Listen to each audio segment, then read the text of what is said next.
What do you do with parents like this who are just complete and utter scumbags?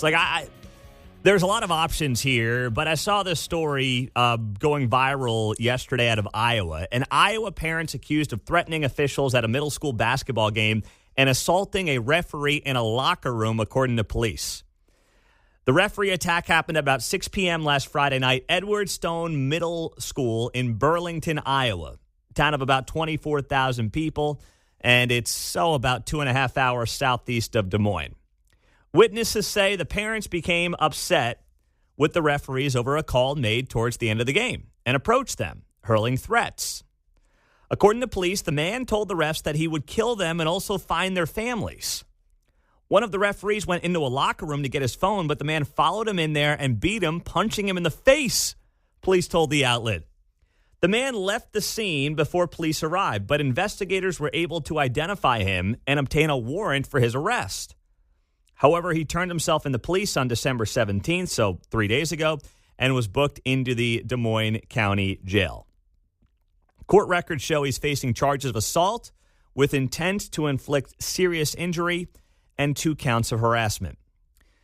Now, you can text in 913-408-7957 or call in. But I'm telling you right now, along with this guy facing legal issues and he should face the full extent of the law, this guy cannot be allowed at a game, I would say in the entire state of Iowa, ever again. You could have the Iowa Athletics Association say that, now, listen, I know he could probably sneak in. He could do the old, put on a fake mustache and sunglasses and do that whole thing and probably get away with it. I don't know who's going to be keeping tabs at every high school or middle school athletic event in the state of Iowa. But to send a message, I would make sure that this guy is never heard from again. This individual should not be around kids. It's really that simple. And yes, there's going to be legal ramifications for him as well. But I don't see how this could at all be controversial to say, if you're the State Athletics Association in Iowa, we're not having the guy. We're not going to let him into our games. He's not going to be anywhere in this state. He has lost his right. And listen, you know and I know, especially in some of these smaller towns across America here in the heartland, you're banned from any high school games, middle school games. You've lost a large part of your social outlet, right? That's where people are getting together, Friday night football, basketball games, things like that. Well, you're not coming in. And most importantly, it will matter in his hometown of Burlington, where you're going into a locker room and punching a referee because you didn't like a call at the end of the game. What are we doing as adults when that stuff is happening? And you find stories like this all the time, all over the country. What are we doing as adults when stuff like this even has to be reported? Now, Mark, your daughter actually does refereeing, right? She's only 12 years old, but she's kind of learning how to ref at the elementary school level, I guess, for soccer? Yeah, she can ref up to 4th grade by herself. Oh, by herself? Yeah. Okay. Well, that's getting dicey now. Yeah. She gets a little nervous sometimes. She does. I would understand her getting a little nervous. And is she nervous because of the students or is she nervous because of the parents? The parents. That's exactly what I thought. So have you had to have conversations with her about this? Oh, yeah. She's seen it firsthand. When she played. So. Oh, from when she played. She knew a little bit going into it. All right, there was probably going to be one parent per game who might say something. That's just kind of her mindset going into it. She just kind of already knew about it. So what has she dealt with anything? Not this extreme, but has she dealt with parents giving her a hard time already? She's only had to deal with one so far. One, and how long? How many months? It was at a outdoor tournament at the end of the outdoor season, and she was not the head ref. She was the side ref running up and down the sideline. She was on the parent's side.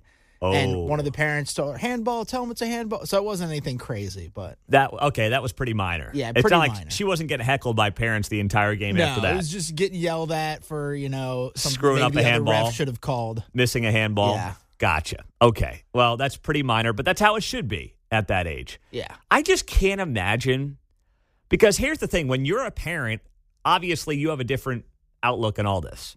You should, at least. I can't imagine being a parent, watching my, let's say, 8, 9-year-old play a soccer game, looking at a 12-year-old girl, and, she is 12 years old in the case of Mark's daughter, and yelling at a 12-year-old over a missed handball in an 8-year-old soccer game. You have to be, trying to say what I want to say while being FCC compliant here. You have to be such a piece of work to start yelling at 12-year-olds like Mark's daughter for screwing up calls. Never mind being the guy in Burlington, Iowa, who is punching somebody in the face after a game because you don't like a call or you thought the guy missed a call. We have so many problems when it comes to parents who get worked up over youth sports and living, I think a large part of it is too, living vicariously through their children. And that's what I really believe a lot of this comes down to. There are things, whatever, missing in their lives from their childhood, whatever it might be. But it's like, stop yelling at refs, stop yelling at kids, and go to therapy. That's the message. I've stayed to watch a few of her games where she's reffing, and I'm just waiting for a parent to get up and get in her face so that I can go be security and be like, hey, you get back to your seat. Yeah, that's right. You do not want to mess with Mark. He's got that flat brim hat. He's an intimidating guy. You don't want to screw with him. I will leave them in their seat. As you should. You want to talk about people getting punched in the locker room, try doing that to Mark's kid. He'll take you in the locker room. Yeah. He'll show you the business. That's right. I won't hurt anybody, but I'll make him sit back down. He's got that 1-year-old. He's got that dad strength back. You lost it there for a few years, but you go around carrying 12-months-old, you'll get that dad strength back in a heartbeat, man. Up and down the stairs, legs, arms, everything. You should see these guys' thighs. I mean, they are just like tree trunks. Oh, my gosh. Don't be messing with him. Oh, all right. Now, back here in Missouri, we are still waiting on whether or not a Liberty High School senior is going to be able to play. This is the story of Rue Wells, this kid who came from Springfield Central up to Liberty to play basketball. His mother signed off on it. She's fine with it. She wanted him basically out of the hood in Springfield, where a lot of bad things were happening in his personal life and also things were happening just around them based on where they live. So Rue Wells, who had a great year last year at Springfield Central, was brought up here to Liberty. He's got a family that he's friends with from playing summer league ball, and this family up in Liberty said, you know what, we'll take him. He can play here for us in Liberty his senior season. Might help him with some scholarships and get him some attention, give him a more stable home life. So everyone has signed off on this. Rue Wells' mother is good with it. Obviously, this family in Liberty is good with it. You have the principals at Springfield Central and at Liberty who have said, let this kid play ball at Liberty for his senior year. Everybody involved wants this to happen. But the Missouri State High School Activities Association is like, I don't know. All these nameless bureaucrats, for lack of a better word, I don't know what to exactly call them, but all these people are like, I don't know about this kid playing ball up here in Liberty. So right now it's in the hands of a Clay County Circuit Court judge. His name is David Chamberlain. And he was supposed to answer this Wednesday afternoon at 1 o'clock. He was supposed to decide on this. Well, he's now asking for more time to consider arguments regarding Rue Wells' eligibility to play at Liberty. This has been going on for 5 months. 5 months of appeals to the Missouri State High School Activities Association after leaving Springfield, citing an unsafe home, neighborhood, and bullying at school. Drug deals taking place in his neighborhood, not a great home life. His mother wants him here. The family wants him here. Both schools have said, please. It's not like Springfield Central is saying, hey, they stole this kid from us. His life wasn't that bad. This is all about sports. Springfield Central is saying, please, go ahead, Rue. Go play ball up in Liberty. And Judge Chamberlain heard more than 4 hours of testimony from Wells, his new legal guardian in Liberty, Steve Mortimer, Liberty's varsity basketball coach, and the Missouri High School Activities Association executive director on Wednesday. He is planning another court hearing for today at 1 o'clock. What is possibly, this is embarrassing. It is embarrassing that it's taking this long. The fact that we're even here right now having to have this conversation where some judge is going to decide this kid's future on the basketball court is everything that's inherently wrong with the public school bureaucracy in large part, and also just some of the ways that these organizations flex themselves on kids. And that's what this is.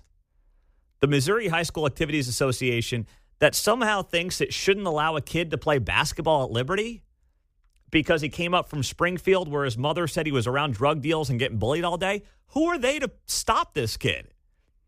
And while I didn't hear, obviously, all 4 hours of testimony, I have no possible idea what this judge in Clay County is possibly thinking over the last 2 nights as he puts his head down on the pillow. How could you possibly have a conscience and say, no, this kid can't play basketball for the next 2.5 months at Liberty?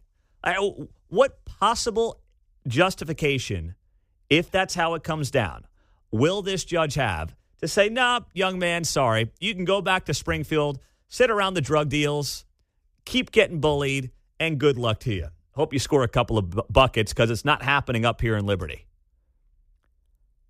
I don't know how he possibly could come to that conclusion. I don't know what he's possibly waiting for, but I hope that this judge, David Chamberlain, comes to the right conclusion today when we hopefully have an announcement at about 1 o'clock.